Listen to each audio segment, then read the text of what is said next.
Hey everybody, I just wanted to take a couple of minutes to talk about how to encourage our students to speak English. If we want them to speak English well and to speak it more confidently, it starts with us. It's not going to start with them, it starts with us.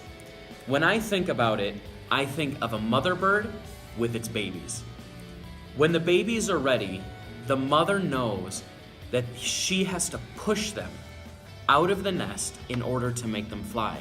If she doesn't push them out of the nest, they will never fly.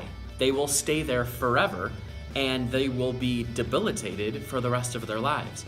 But the mother has love for them and pushes them out so that they will fly. Because if it's up to them, they will never do it. It's similar with our students. If we don't push them out of the nest, they're never going to speak English if it's their choice. So we have to find a way to lovingly and gently push them out of the nest in order to have them speak more English in the school and grow in their confidence and pronunciation and everything. Now, at the same time, as we push our students out of the nest, we also protect them. We want our school to be a safe place for them to learn English, to speak English, to make mistakes. When someone is learning a new language, they are going to make mistakes. It is inevitable.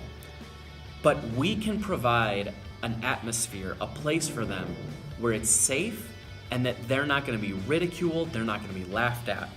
So why are students afraid or reluctant to speak English in class? Fear of making a mistake? Possibly fear of laughter or criticism from other classmates.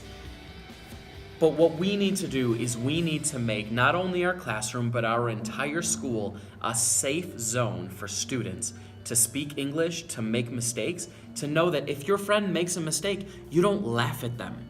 You don't criticize them. We're all learning and we're all in the learning process, and helping does not help that. So we, as teachers, need to put that in place as almost a rule to say, you know what? We are learning. We don't laugh at one another. We don't criticize one another because we're all in the learning process right now. The expert in anything was once a beginner. So in order for us as teachers and for our students to become experts, you have to start somewhere. You're gonna fall, you're gonna scrape your knee, you're going to make mistakes, you're going to put the pronunciation and the accent on the wrong syllable, you're going to make a grammatical mistake, you're going to do all of those things, and that's okay. It's part of the process in order for us to become fluent in English. Now, this was a really popular picture multiple years ago at the Oscars.